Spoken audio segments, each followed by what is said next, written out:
Hello friends, जय माता दी। कैसे हैं आप सब? झूला तो पड़ गए हो अम्मियों की डार पे जी। सावन का महीना है और पवन करे शोर, बहुत सारे रोमांचकारी गीत है सावन के महीने को लेकर के। मल्हार का मौसम है, हरियाली तीज का त्यौहार है और सबका दिल हिलोरे मारने लगा है। मेहंदी से रंगे लाल हाथ, लाल और हरी चूड़ियाँ के संग सुंदर लाल साड़ियाँ पहनकर महिलाएं सभी अपनी सखी सहेलियों के साथ मल्हार गाकर आज के दिन नृत्य कर रही है। कोई मायके में ये तीज का उत्सव मना रही है तो कोई ससुराल में तीज पर अपने ननद और भाभियों के साथ हंसी ठिठोली कर तीज मनाती है। और माता पार्वती को प्रकृति का स्वरूप माना गया है। चूँकि सावन में बारिश के कारण प्रकृति हरी भरी होती है, इसलिए विशेषकर इस पूजा में माता पार्वती को श्रृंगार की वस्तुएं अर्पित करने का विधान आता है। जो व्रती महिलाएं होती वो अपने पति की लंबी आयु और सुखी जीवन के लिए माता पार्वती को हरी चूड़ियाँ, हरी साड़ी, सिंदूर समेत सुहाग की सामग्री आदि अर्पित करते हैं। और पूजा के बाद महिलाएं अपनी सास या जेठानी को सुहाग का सामान भेंट करके आशीर्वाद लेती हैं। और हरियाली तीज को ही इस प्रकार से मनाने पर श्रावणी तीज या मधुश्रवा तीज के नाम से जाना जाता है। 11 अगस्त को है तीज और पूर्वा फागुनी नक्षत्र के साथ ही शिव योग में हरियाली तीज मनाई जा रही है, जो कि बेहद शुभ माना जाता है। और इस बार पूजा करने से या व्रत करने से या ऐसे भी मंत्रों का ध्यान करें या कथा सुने या सुपारी का उपाय आगे बताऊंगी, वो करके आप मनोवांछित फलों की प्राप्ति कर सकते हैं। हर साल सावन माह के शुक्ल पक्ष की तृतीय तिथि पर हरियाली तीज का पर्व मनाया जाता है। कहीं कहीं राजस्थान आदि जगहों में इसे सिंधारा का रूप कहा जाता है। और श्री बांके बिहारी जी के दर्शन आज के दिन एक ऐसा विशेष अवसर है जो साल में सिर्फ एक बार वृंदावन में स्वर्ण रजत के हिंडोले में उनको बिठाया जाता है। और उनकी एक झलक पाने के लिए श्रद्धालुओं की अपार भीड़ उमड़ती है। इस दिन राधा रानी अपने ससुराल नंद गांव से बरसाने आती है। और मथुरा और ब्रिज का विश्व प्रसिद्ध जो हरियाली तीज है, हर कोई इसको मनाता है। और इस दिन झूले पर ठाकुर जी के साथ श्री राधा रानी का विग्रह भी स्थापित किया जाता है। भगवान शिव और पार्वती के पुनर्मिलाप का अवसर है। और इस त्योहार को लेकर मान्यता है कि माँ पार्वती ने भगवान शंकर को पति के रूप में पाने के लिए 107 जन्म लिए थे। अंततः माँ पार्वती के कठोर तप और उनके 108वें जन्म में भगवान ने पार्वती जी को अपनी पत्नी के रूप में स्वीकार किया था। तभी से ऐसी मान्यता है कि इस व्रत को करने से माँ पार्वती प्रसन्न होती है और व्रत रखने वाली महिलाओं के पतियों को दीर्घ आयु होने का आशीर्वाद देती है। हरियाली तीज का ये पर्व उन नव विवाहितों के लिए बेहद खास होता है जिनकी नई नई शादी हुई है। पहले सावन में नव विवाहिता ससुराल में नहीं रहती बल्कि अपने मायके चली जाती है, वहीं तीज का ये पावन पर्व मनाती है और अपने पति की लंबी उम्र की कामना करती है। इस दिन सुबह सुबह जल्दी उठते हैं, विधि विधान से भगवान शिव और पार्वती की पूजा की जाती है। अखंड सौभाग्य का वरदान मांगा जाता है। 16 श्रृंगार का महत्व है और हरियाली तीज पर हरे कपड़े, हरी चूड़ियाँ ये पहनने का विधान है। एक दिन पहले ही मेहंदी लगा ली जाती है। और हरे रंग को क्या हम खुशी का, सेहत का प्रतीक मानते हैं।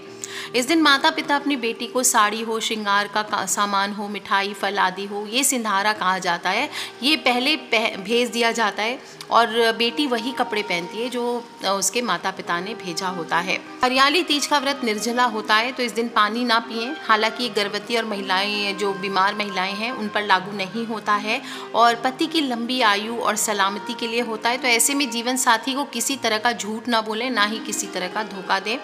इस दिन काले और सफ़ेद रंग के कपड़े बिल्कुल ना पहने, ऐसा करना अशुभ माना जाता है। और इस दिन रात को सोने के बजाय माँ के भजन कीर्तन करें, जागरण करें, कथा करें, ये सुने तो अच्छा होता है। इस दिन ना किसी की भी निंदा, चुगली, बुराई आदि ना करें, ना किसी को बुरा भला कहें और ना ही क्रोध आदि करना चाहिए। और हरियाली यानी प्रकृति और माँ पार्वती को प्रकृति का रूप माना गया है, इसलिए व्रत रखने वालों को किसी भी तरह से प्रकृति या पर्यावरण को नुकसान नहीं पहुँचाना चाहिए। इस दिन पेड़ पौधे आदि आपको नहीं तोड़ने चाहिए। जो सुहागन स्त्रियां ये व्रत रख रही है, उन्हें इस दिन दूध का सेवन नहीं करना चाहिए, क्योंकि इससे अशुभ परिणाम मिलते हैं। और किसी भी व्रत का पारण हमेशा करना चाहिए। तो इस व्रत का पारण भी अगले दिन किया जाता है। इसी प्रकार से अगले दिन नहा धो करके पूजन करके शिव पार्वती का, इसके बाद किसी गरीब को भोजन करा के आपको व्रत को खोलना चाहिए। हरियाली तीज के विषय में कहा जाता है कि पौराणिक समय में हिमालय राज के घर माता पार्वती ने जब पुनर्जन्म लिया तो बचपन से ही उन्होंने शिव जी को पति के रूप में पाने की कामना की थी। और समय बीतने के साथ एक दिन जब नारद मुनि राजा हिमालय से मिलने गए और वहाँ पर उन्होंने माता पार्वती से शादी के लिए भगवान विष्णु का नाम सुझाया। हिमालय राज को ये बात अच्छी लगी और उन्होंने विष्णु भगवान को दामाद के रूप में स्वीकार करने की सहमति दे दी। लेकिन जब माता पार्वती को पता चला कि उनका विवाह विष्णु भगवान से तय कर दिया गया है तो वो काफ़ी निराश हुई और वो भगवान शिव को पाने के लिए एकांत जंगल में चली गई और वहाँ उन्होंने रेत से शिवलिंग बनाया और व्रत किया। शिव को पति के रूप में पाने के लिए माता पार्वती ने कठोर तपस्या की थी। माता पार्वती की तपस्या से प्रसन्न होकर भगवान शिव ने उनकी इच्छा पूरी होने का वरदान दिया। दूसरी तरफ जब पर्वतराज हिमालय को माता पार्वती के मन की ये बात पता चली तो उन्होंने भगवान शिव से माता पार्वती की शादी के लिए तैयार हो गए। आखिरकार माँ पार्वती की शादी संपन्न हो गई शिव जी से और तभी से इस दिन को हरियाली तीज के रूप में मनाया जाता है। इसलिए इस दिन महिलाएं अपने पति के लिए व्रत रखती है। जैसे करवा चौथ से भी कठिन होता है यह व्रत, क्योंकि करवा चौथ पर महिलाएं रात को चांद देखकर भोजन कर लेती है, लेकिन जो सावन की तीज होती है इसमें पूरे दिन निर्जला रखा जाता है और अगले दिन सुबह स्नान और पूजा करने के बाद ही व्रत पूरा करके भोजन ग्रहण करना चाहिए। इस दिन स्त्रियों के मायके से श्रृंगार का सामान, सुहाग पिटारा जिसे सिंधारा कहते हैं, और मिठाइयाँ ससुराल भी भेजी जाती है। और एक दिन पहले ही हाथों पर हरी मेहंदी लगा लें। मेहंदी क्यों लगाते हैं? वास्तव में प्रकृति से जुड़ने की अनुभूति है, सुख समृद्धि का प्रतीक है और जब मेहंदी लाल हो जाती है तो सुहाग हो, हर्ष उल्लास हो, सौंदर्य हो, इनका प्रतिनिधित्व करती है। तो देखा जाए तो वास्तव में तीज एक ऐसा पर्व है जिसमें करवा चौथ जैसे श्रृंगार का वातावरण है, महिला मुक्ति सा एहसास है, राखी और भाई दूज जैसा पारिवारिक संगम है और मालपुओं और घेवर से दिवाली जैसी खुशबू है। होली सी उमंग है, प्रकृति की पूर्ण अनुकंपा हम पर बरसती है। और इस बार पंचांग के अनुसार सावन माह के शुक्ल पक्ष की तृतीय तिथि का आरंभ 10 अगस्त को मंगलवार को शाम को 6:05 पर हो चुका है और 11 अगस्त के दिन बुधवार को शाम को 4:53 तक रहने वाला है। शिव योग जो है वो 11 अगस्त को शाम को 6:28 तक है और बाकी और भी आप देख सकते हैं। राहु काल में पूजन ना करें, 12:26 से 2:06 तक है। इस दिन जैसे करवा चौथ में सरगी ली जाती है, इसी प्रकार जो लोग भी व्रती होते हैं और आपके फैमिली के नियम हैं किस प्रकार से किया जाता है। बाकी जो लोग करना चाहते हैं उनको सुबह 3:30 बजे उठ करके ही कुछ खा पी लेना चाहिए, क्योंकि 4 बजे से निर्जल व्रत शुरू हो जाता है। सुबह स्नान करके, श्रृंगार करके, नए वस्त्र आभूषण धारण करके माँ गौरी को इस दिन हरे वस्त्र, हरी चुनरी, हरा लहरिया, हरा श्रृंगार, मेहंदी आदि चढ़ाने का रिवाज है। और जिस लड़की के ब्याह के बाद पहला सावन होता है उसे ससुराल में नहीं रखते। नवविवाहित पुत्री की ससुराल से ही सिंधारा आता है, उसमें उसके लिए साड़ियाँ, सौंदर्य प्रसाधन, सुहाग की चूड़ियाँ, भाई बहनों के लिए आयु के अनुसार कपड़े, मिठाई आदि उपहार भेजे जाते हैं। इसके बाद मिट्टी या अन्य धातु से बने शिव जी, पार्वती माँ, गणेश जी, इनकी मूर्ति रख करके आपको पूजन करना चाहिए। शिव जी को चंदन आदि चढ़ाइए, फूल चढ़ाइए, माता पार्वती को, गणेश जी को सिंदूर चढ़ाइए, अक्षत चढ़ाइए। इस प्रकार से पूरे शिव परिवार के चित्र हो, मूर्ति हो, जो है आपके पास उसका विधिवत पूजन कीजिए। शिवलिंग है तो शिवलिंग पर आज के दिन मिश्री के जल से अभिषेक किया जाता है और शुद्ध घी का दीपक जलाकर धूप दीप करके आप माता गौरी के चित्र पर थोड़ी सी मेहंदी ज़रूर चढ़ाएं। गणेश जी पर दुर्वा चढ़ाइए, शिवलिंग पर बेलपत्र चढ़ाइए। इस प्रकार से आपको पूजन करना चाहिए। आपके पास पान के पत्ते हैं तो माँ गौरी के चित्र पर आपको पान के पत्ते भी चढ़ाने चाहिए और थोड़ी से सत्तू आज के दिन ज़रूर चढ़ाया जाता है। मीठा सत्तू बना के मिठाई के तौर पर आपको आता है तो ठीक है, नहीं तो सत्तू और चीनी मिक्स कर दीजिए और उसमें थोड़ा सा घी मिक्स करके आप लड्डू के रूप में उसको बना के अर्पित कर सकते हैं। सभी 16 श्रृंगार की सामग्री हुई, साड़ी, अक्षत, धूप दीप, गंधक आदि अर्पित कीजिए और 3 साबुत सुपारी। इसके बाद छोटा सा एक उपाय करना है आपको। 3 साबुत सुपारी आप ले लीजिए अपने बाएं हाथ में और उसको हाथ में रख करके माँ का ध्यान करें, पार्वती माँ का, और दाहिने हाथ में रुद्राक्ष की माला लेकर के आपको इस मंत्र का 3 माला से जप करना चाहिए। जिन लोगों के पास रुद्राक्ष की माला नहीं है वो चने की दाल का उपयोग करें। गण गौरी शंकर अर्धांगी यथा त्वम शंकर प्रिया मांग कुरु कल्याणी कांत कांता सुदुर्लभाम, इस मंत्र का आपको जप करना चाहिए। 3 माला नहीं भी कर सकें तो कम से कम 1 माला का जप कीजिए। इसके बाद 8 पूरी कहते हैं, छपुआ होते हैं, उनका भोग लगाया जाता है। बाकी आपके यहाँ घेवर आदि जिस चीज़ का भोग लगाया जाता है आप लगा लीजिए अपने परिवार के रूल्स के अकॉर्डिंग। और हरियाली तीज पर माँ पार्वती को आप चाहें तो सुखी वैवाहिक जीवन के लिए खीर का भोग भी लगा सकते हैं। खीर में केसर डालना ना भूलें। और भोग लगाकर पति पत्नी को इस प्रसाद को ग्रहण करना चाहिए। दूसरा थर्ड पर्सन किसी को नहीं देना चाहिए। वैवाहिक जीवन में दिक्कतें हैं तो खीर का भोग लगाइए, थोड़ा सा खीर अलग रख लीजिए और फिर उसका भोग लगा कर के जो भोग लगाया हुआ खीर है वो सिर्फ पति पत्नी को सेवन करना चाहिए।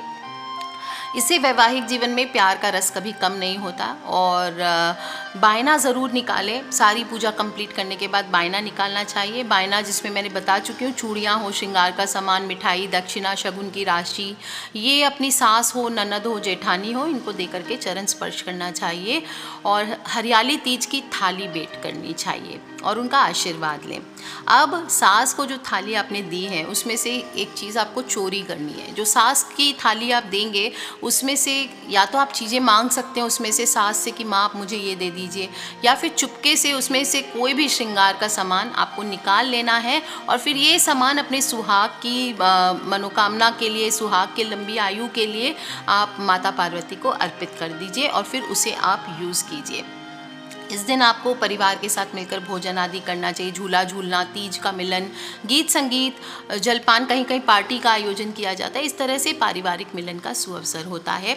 जो साबुत सुपारी आपने 3 हाथ में ली थी उसको पूरे साल आपको छुपा करके रख देना। या तो आप अपने बेडरूम में कहीं भी कॉर्नर में दक्षिण दिशा में रख दीजिए, या फिर आप अपनी अलमारी वगैरह होगी, वार्डरोब होगी, वहाँ पर आप इसे बांध के छुपा के रख दीजिए। और अगली जो हरियाली तीज आएगी उस दिन आप इसको विसर्जित कर दीजिए और इसी प्रकार से नई सुपारी आप वापस से रख सकते हैं। इस प्रकार से इस विशिष्ट पूजन को करने से, उपाय को करने से दाम्पत्य जीवन हो, विवाह हो, प्रणय संबंधित मनोवांछित फल हो। ये नहीं कि सिर्फ विवाह में काम आता है, प्यार के रिलेशंस में भी ये काम करता है। पारिवारिक रिश्तों में इससे सफलता मिलती है। शादी में अगर विघ्न आ रहे हैं वो दूर होते हैं और जो आपका आने वाला जीवन है उसमें हर काम में आपको सफलता मिलती है। पति पत्नी को इस दिन मिल करके शिव जी की अभिषेक करना चाहिए, लाल फूल चढ़ाइए, इससे जीवन खुशहाल रहता है, सौभाग्य की प्राप्ति होती है। दोस्तों, हरियाली तीज पर उपाय छोटे छोटे करने से पति पत्नी के बीच में अगर कलेश रहता है तो दोनों को दूध में केसर मिला करके इस दिन माता पार्वती का अभिषेक करना चाहिए। और तीज पर ही गौरा विरह अग्नि से तप कर शिव से मिली थी। तो ये 3 सूत्र जो है सुखी पारिवारिक जीवन के आधार स्तंभ है। इस दिन आपको 3 चीज़ों से दूर रहना चाहिए। एक तो पति से कभी भी छल कपट ना करें, झूठ ना बोलें, दुर्व्यवहार ना करें और पर निंदा ना करें। किसी भी गरीब कन्या को इस दिन हो सके तो भोजन ज़रूर कराइए, इससे संतान के सुख की प्राप्ति होती है। और रति महिलाओं को बड़ों का आदर सम्मान ज़रूर करना चाहिए। सभी के साथ प्रसन्नता का ख्याल रखें, अच्छे कार्य करें जिससे आपके जीवन में सकारात्मक ऊर्जा का संचार हो। दोस्तों, इस तरह से इस दिन आपको छोटे छोटे उपाय करते हुए आपको आज का दिन व्यतीत करना चाहिए। कथा मैंने सुनाई है, आप भी सुनाइए अपने फ्रेंड्स, फैमिली, मम्मी पापा, भाई बहन को। और जो छोटा सा सुपारी का उपाय बताया है वो ज़रूर करें और चुपके से अपनी सास की थाली में से एक ना एक चीज़ छुपा करके ज़रूर निकाल लीजिए और फिर उसे रखिए अपने बेडरूम में या अपने पति की अलमारी में या अपनी अलमारी में, और फिर देखिए आपका दाम्पत्य जीवन कैसे सुखमय होता है। कर लीजिए उपाय दोस्तों, खिलखिलाते रहे, मुस्कुराते रहे। आप सभी को हरियाली तीज की हार्दिक शुभकामनाएं। आज के लिए इतना ही। Take care friends, love you all. जय माता दी, बम बम भोलेनाथ की जय, पार्वती माता की।